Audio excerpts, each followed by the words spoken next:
Before we start the class, I would like you to go into your preferred squat position. This could be on a chair, this could be a deep squat, this could be a deep squat on domes or a blanket or a bolster. So whatever is the squat you are working towards, try it out and we will retest at the end of the class. Hello, my dear. Welcome to this class. This class will prepare your fascial body, your mind for the squat. We will go through some myofascial self-release techniques and through some movements that prepare your pelvis, your spine, your knees, your ankle joints for the squat. Before we go through the movement, I would like to explain you the hip flexion arc. So breaking down the squat a little bit more into detail. So for the first 60 degrees, you will have a sacral counter nutation, external rotation of the thighs, and obviously knee flexion, supination.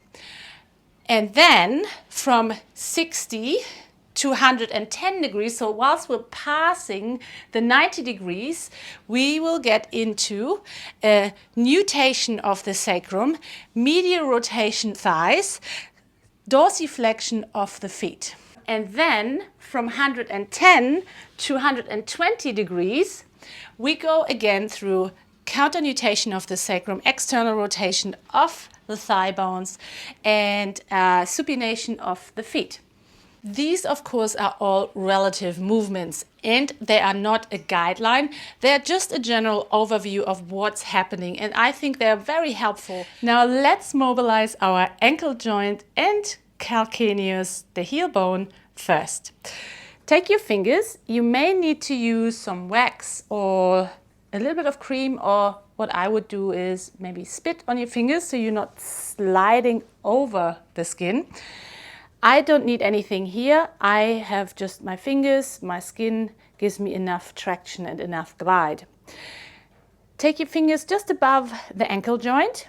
Find the bind, meaning you just press your fingers lightly into the tissue until you find a little rebound.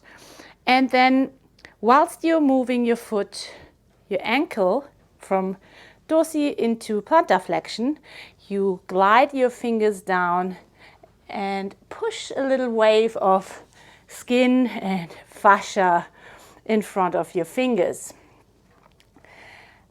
And what we do here is we unstuck and awaken our retinaculum, the ankle retinaculum, highly innervated with mechanoreceptors, giving us information about our position, about the ankle position. And then with the same hand you go to your heel bone and your thumb is on one side and the inside of your index finger is on the other side. But like this, so you bend your index finger, you hook the heel bone in between and you position your fingers just above. Whilst you dorsi and plantar flex, you move your hand down and you give it a bit of pressure here, so you really move the tissues. See how far you want to go. Excellent. If you like, you can go for a walk after doing this and notice the difference, or maybe even do a squat and see what the difference is for you. Let's go to the other side. Take your hands again, just above the ankle joint, and then moving down the ankle retinaculum, gliding to the top of your foot from above your ankle. This is traveling down the crural sock, the fascial sock of our leg that is continuous with the fascia lata of the thigh, and here turns into being the highly innervated ankle retinaculum.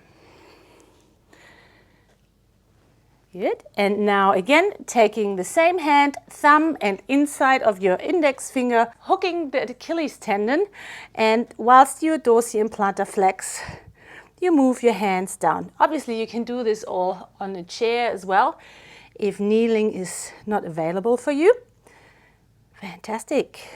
A little bit deeper into dorsiflexion while I move my fingers down. Okie dokie. Let's move a little bit higher. After you've mobilized your ankle fascia, we will move to the area above the pelvis, namely the thoracolumbar fascia. The thoracolumbar fascia is often depicted as a diamond shape. It really looks different though with every individual. It could be broader or smaller, it could be thicker or thinner, it could be glidier or a little bit stiffer. The thoracolumbar fascia has 3 layers. The most outer layer is associated with your latissimus dorsi, your serratus inferior posterior, and also your glute max. The middle layer is associated with your erector spinae muscles and the multifidi, and the deepest layer is associated with your transversus abdominis and your QL. What you need is your hands and your skin. So taking your shirt up or down, you will use either your fingers or the back of your hand, this area here. Now, we begin with the most outer layer, which is associated to the lats and glute max and serratus posterior inferior. Taking your hand, one hand down, I'll start with the right, and whilst you move your hand down and across towards the upper portion of glute max, you will begin to flex your spine and your pelvis stays in an upright position. So, take your fingers or the back of your hand, whatever is possible, starting at the 12th rib on the bottom of your rib cage. And now you flex your spine and slowly move your hand down and across, down to the top portion of your glute max. And then again, flexing your spine, your pelvis stays in an upright position. And you move your fingers across the upper sacrum down to the upper portion of glute max, and we'll do the other side. Moving your fingers down, you move into a flexed position from one side to the other. Let's do this again. Most superficial layer of the thoracolumbar fascia. Now we continue with the middle layer associated with the erector spinae muscles and your multifidi. Taking a soft fist or your fingers, your hands as high as possible, and then flexing your spine as you move your hands down to the top of your sacrum, even though a little bit lower if you like. Let's do this again. Fingers or soft fist, moving the fingers down to the top of your pelvis, whilst flexing your spine and your pelvis stays in an upright position. And moving all the way down, and I like here to spread my fingers wide. And now we go to the deepest portion of the thoracolumbar fascia, transversus abdominis, QL. So you will work with the lateral raphe. So if you come from the outside, and you will notice now you reach the outer edge of your erector spinae muscles, these strong muscles in the back. Hook your knuckles in there, just a soft press.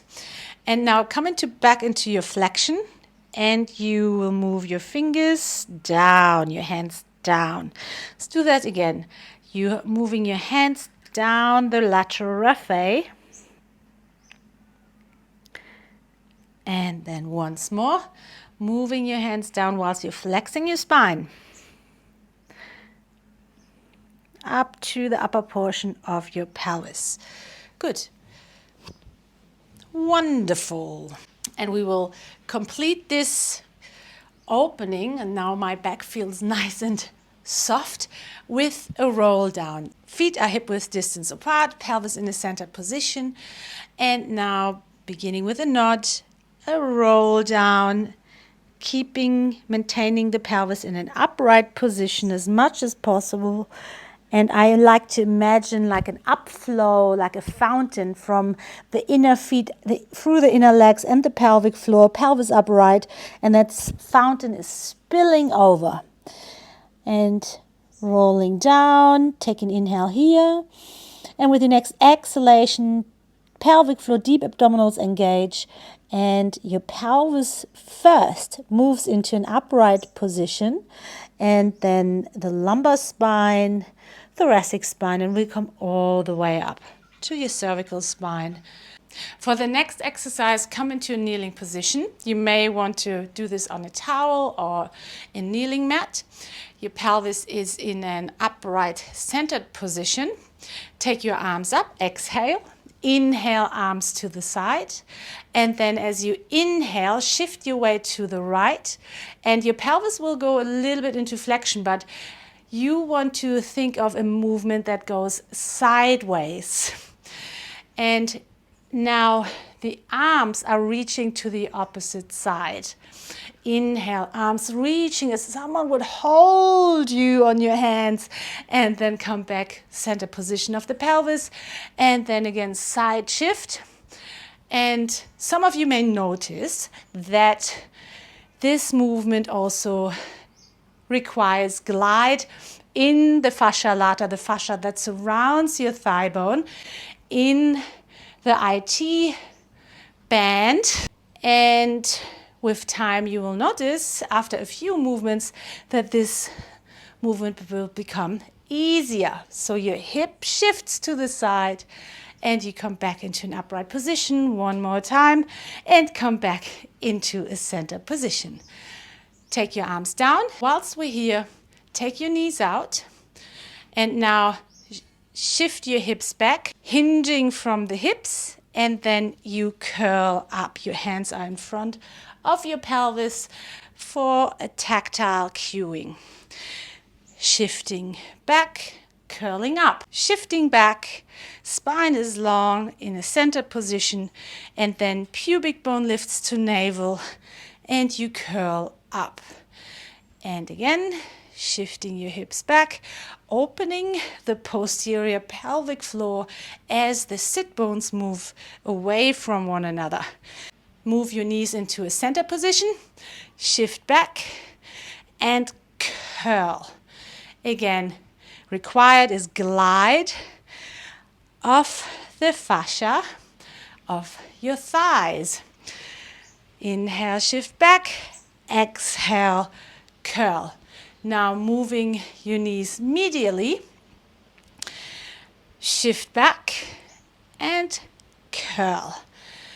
Shift back, inhale, exhale, tailbone to pubic bone to navel. Shift back, hinging from the hips, and curl once more. Inhale and curl up. One more in a centered position, shifting your pelvis back. Inhale and curl up. And then again, inhale and curl. Wonderful. Now moving into a 4-point kneeling position, hands under shoulders, knees under hips.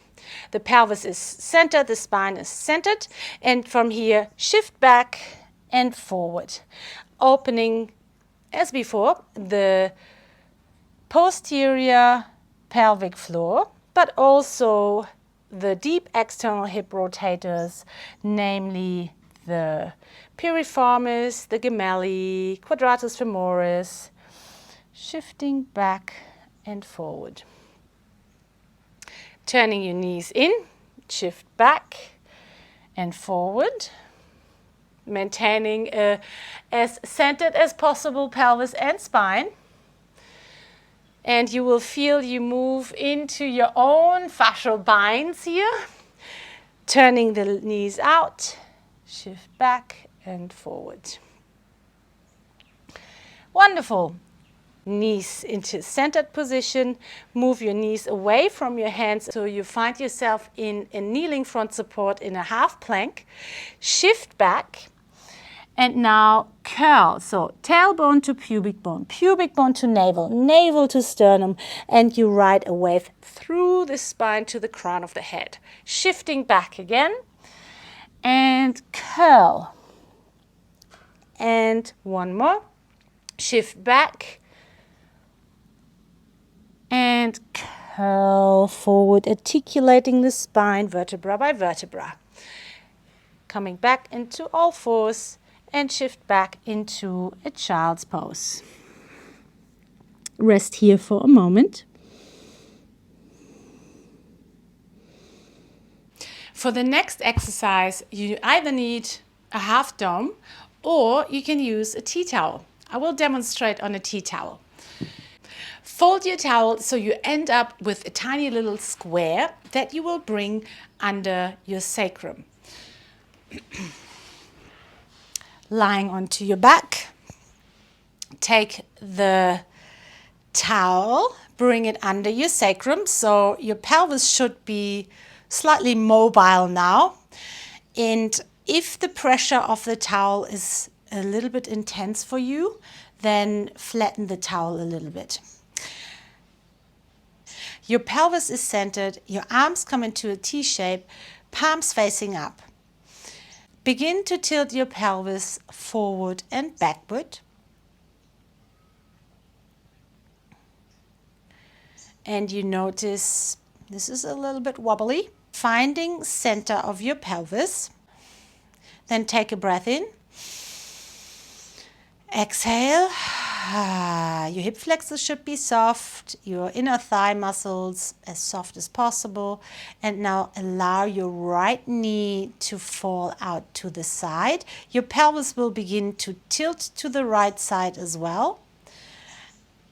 And then once you landed with your right knee on the floor, you follow with the left knee. Take an inhale here.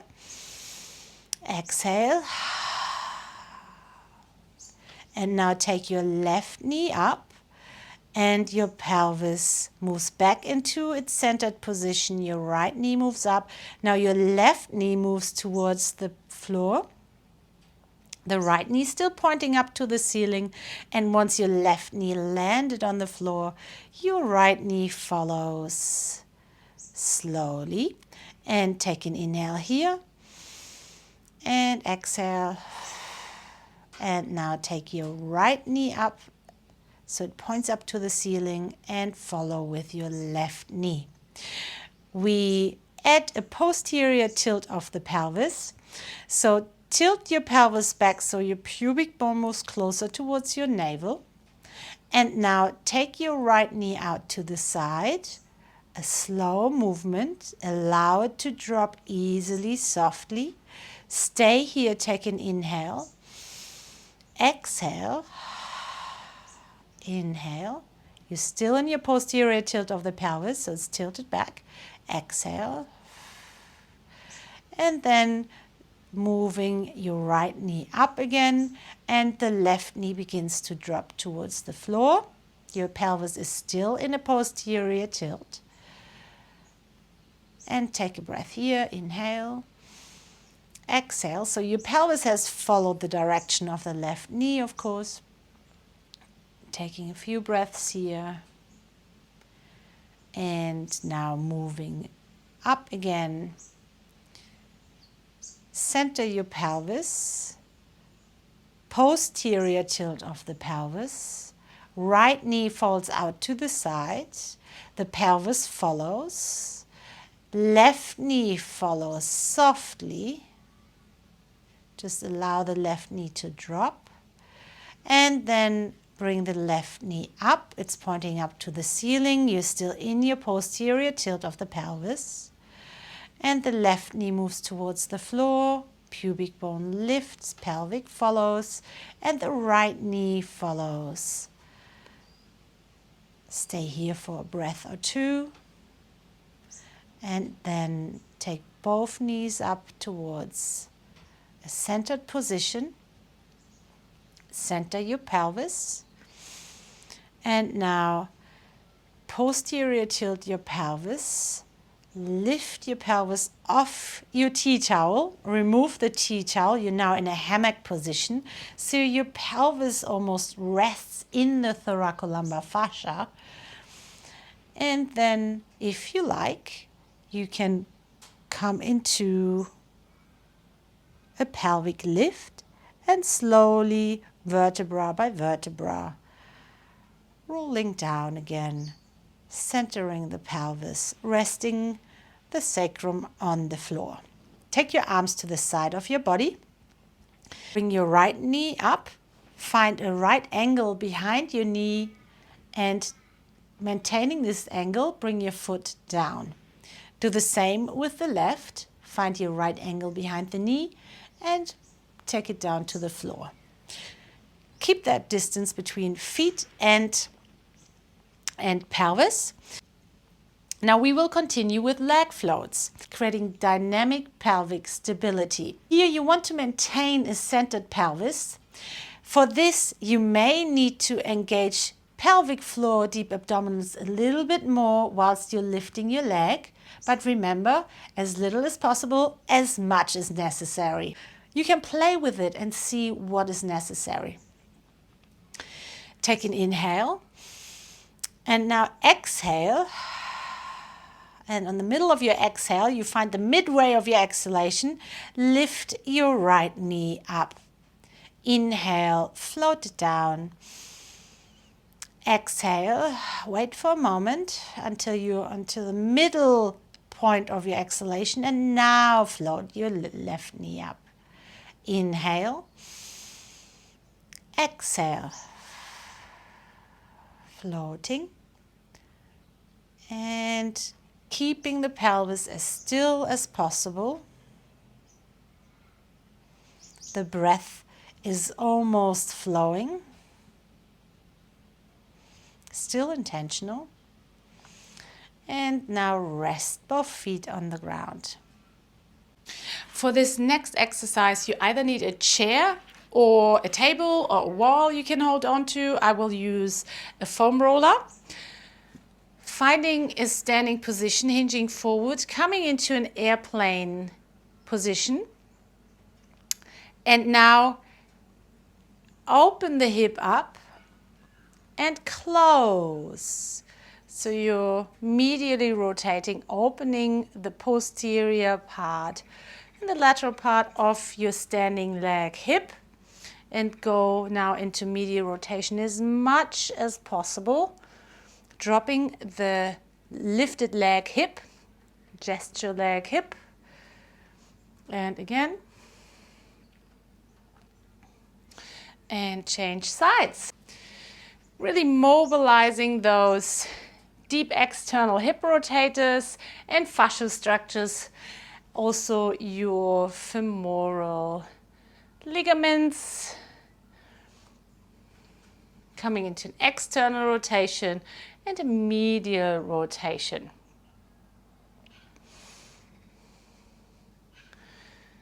And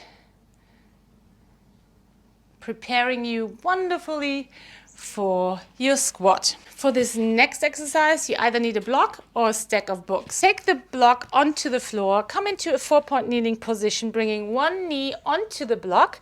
The other knee is parallel to the blocked knee, lifting off the knee off the floor so the pelvis is in a centered position. The hips are parallel. Dropping the knee down, and then exhale, lift it up. Drop the knee down and lift it back up. With this exercise, we are improving relative movement in the pelvis, necessary for the squat. Drop the knee and then change sides. One knee is lifted and then drop the knee down, bring it back up, and then again, drop it down. Exhale up, allowing relative movement in the pelvis. And you probably notice as well that the fascial structures around the pelvis that may be a little bit more held are getting some movement as well. And then drop the knee down. We conclude this movement with a leg press. You're in a 4-point kneeling position. Lift your feet up, push them into the floor, so you will notice your oblique abdominals, transverse abdominis is engaging. Inhale, lift, and then push again as you exhale. Inhale, lift. Now just place the feet onto the floor. We move into a cat position, tilting the pelvis back. The rest of the spine follows lead of the pelvis into a cat pose. Inhale here. Exhale. Shift back into an angry cat, maintaining the cat position. You notice your deep abdominals. You will be engaged, also your obliques. Center again in your shifted back position and come back onto all fours into 4-point kneeling. Once more. Exhale, tailbone to pubic bone to navel, navel to sternum. Inhale here. Exhale, shift back. Inhale. And then center the pelvis, center the spine, and shift forward into your 4-point kneeling position. Well done you. Now you have prepared your body for the squat. Now go and try out the squat that you did at the beginning of the class and see if anything shifted or changed or even perceptively changed for you. Maybe you're a little bit braver to go down into your squat. As always, let me know how you go. Message me, email me. I want your feedback. I see you next time. See ya.